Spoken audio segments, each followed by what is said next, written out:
लगता है। बात ऐसी है कि जब मैं औरंगाबाद में मेरी पोस्टिंग हुई, जनरली IAS ऑफिसर्स के 2 साल की ट्रेनिंग होती है। 1 साल हम लोग अकेडमी में ट्रेनिंग करते हैं और 1 साल जो है किसी जो हमारा कार्डर एलोकेट होता है, जैसे मेरे लिए बिहार कार्डर एलोकेट हुआ है, तो उसमें किसी एक डिस्ट्रिक्ट में डिस्ट्रिक्ट मजिस्ट्रेट के साथ में ट्रेनिंग करने के लिए हमें भेजा जाता है। 1 साल की ट्रेनिंग इनिशियली प्रेम जी और दीपक जी आए थे, बोले थे कि एक इंस्टीट्यूट चलाते हैं और इसका उद्घाटन करने के लिए मुझे बोला था। एज एन IAS ऑफिसर हम लोग कभी भी किसी भी प्राइवेट संस्थान में जनरली नहीं जाते हैं। हमारा ये उद्देश्य होता है कि हम लोग जो सरकारी हमारी स्कूल है, कॉलेजेस है, संस्थान है, वहाँ पे हम लोग जाते हैं। तो मैंने हमजी जो है वो मना किया था। फिर पता चला कि ये देव अंचल में कार्यरत हैं और मेरी वहाँ पे चार्ज मुझे वीडियो सीओ का प्रभार वहाँ मिला था और लगभग 1 महीने जो है मैं देव में कार्यरत था। तो वहाँ पे पता चला कि ये भी कार्यरत है और इन्होंने इतने अच्छे से वहाँ पे काम किया कि एंड में मैं खुद बोला कि आपके इंस्टीट्यूट में जाऊँगा।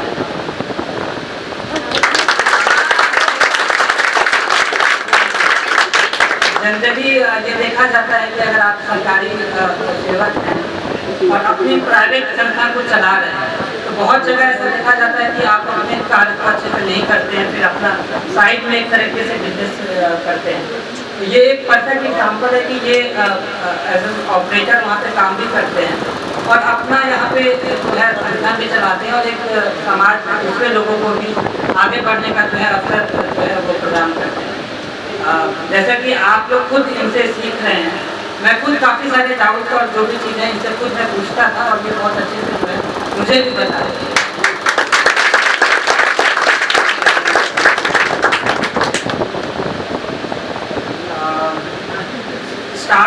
प्रोग्राम के स्टार्ट में तो यहाँ पे बात कही गई थी, जो अंदर की जो ज्वाला है वो बुझनी नहीं चाहिए, आपके अंदर उस करने की इच्छा जो है वो होनी चाहिए।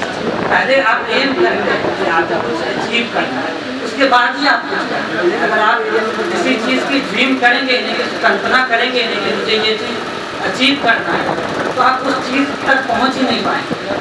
तो मेरे लिए मेरे तरफ से आप लोग के लिए यही उद्देश्य ये रहेगा कि जो भी जिस भी फील्ड में आप करना चाहते हैं, आपको नियंत्रण उस फील्ड में या अलग अलग क्षेत्र में जहाँ पर भी आप कुछ अचीव करना चाहते हैं, उसके लिए आपको अगर वहाँ पे आपको उसके लिए जो स्किल सेट रिक्वायर्ड है या पढ़ाई रिक्वायर्ड है वो आपको करते रहना चाहिए।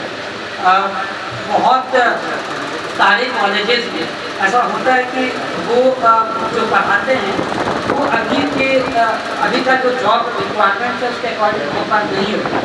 इसका एक सिंपल सा सॉल्यूशन ये है कि या तो आप ऑनलाइन कोर्स कर लीजिए या ऑफलाइन कहीं पे चले जाइए, लेकिन आपको ये पता होना चाहिए कि अभी जो है वो मार्केट में किस टाइप का स्किल सेट जो है वो रिक्वायर्ड है। जैसे कंप्यूटर से रिलेटेड स्किल सेट रिक्वायर्ड है तो वहाँ तक कुछ कोर्स करें। अगर आप ऊपर जाएंगे तो आर्टिफिशियल इंटेलिजेंस से रिलेटेड काफ़ी सारे जॉब का जो है वो डिमांड रहता है, उससे रिलेटेड कोर्स भी आप ऑनलाइन जो है वो कर सकते हैं। कितने लोगों को पता है कि आप लोग ऑनलाइन किसी IIT से भी कोर्स कर सकते हैं? कितने लोगों को पता है? आप लोग जैसे IIT मद्रास से काफ़ी सारे कोर्सेज होते हैं, आप लोग ऑनलाइन इनरोल करके घर बैठे कर सकते हैं। उसके एग्ज़ाम्स होते हैं, उसके सेंटर्स बीच में आपको सेंटर्स जाकर के एग्ज़ाम देना पड़ेगा। और मैं औरंगाबाद में ही कुछ लोगों से मिला हूँ जो IIT मद्रास के कोर्सेज कर रहे हैं। मेरा पॉइंट ये है कि आपको अपॉर्चुनिटीज़ खुद ब खुद देखने पड़ेंगे कि किस किस फील्ड में अपॉर्चुनिटीज़ है और उससे रिलेटेड जो स्किल सेट है कि आप कहाँ से उस चीज़ को सीख सकते हैं वो आपको ही खोजना पड़ेगा। ठीक है, किसी को कोई और डाउट पूछना चाहते हैं? किसी को कोई सवाल करना है तो? Good morning sir. सर आपसे मिलकर मुझे बहुत अच्छा लग रहा है। सर मैं जानना चाहती हूँ कि सर आप PSC मेंस की तैयारी किस तरह से किए थे, तो आपका हाइट आप कितने लोग UPSC की तैयारी करना चाहते हैं या कर रहे हैं?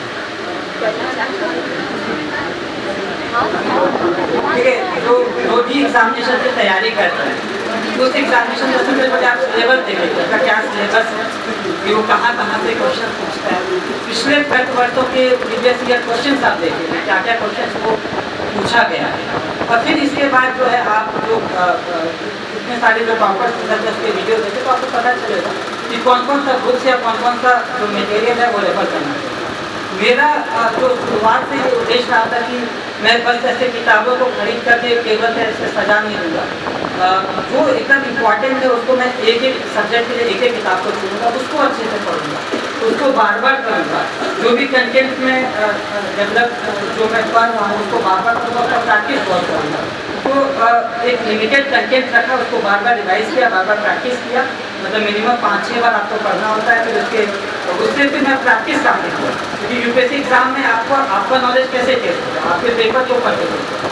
अगर आप कुछ लिखते हैं आंसर, अगर आपको बताना पड़ रहा है कि आप क्या लिखे हैं, तब तो एग्जामिनर आपको मार्क्स नहीं देगा। आपका जो आंसर सीट है वो मतलब अपने आप बताना चाहिए कि आप कितना नॉलेजेबल है या आपको कितना पता है। तो इसका प्रैक्टिस काफ़ी करना होता है। तो मैं काफ़ी ज़्यादा प्रैक्टिस किया लिखने की और बार बार रिवाइज किया, शॉर्ट नोट्स बनाया, याद करने के अलग अलग तरीके जो है वो ध्यान में रखा कि सोने से पहले रिवाइज करके सोना है, मॉर्निंग में उठ के तुरंत रिवाइज करना है। एक शेड्यूल बनाया और एक सिस्टमेटिक तरीके से पढ़ा, तो इससे फिर जो मार्क्स को जो है वो मैक्सिमाइज करें।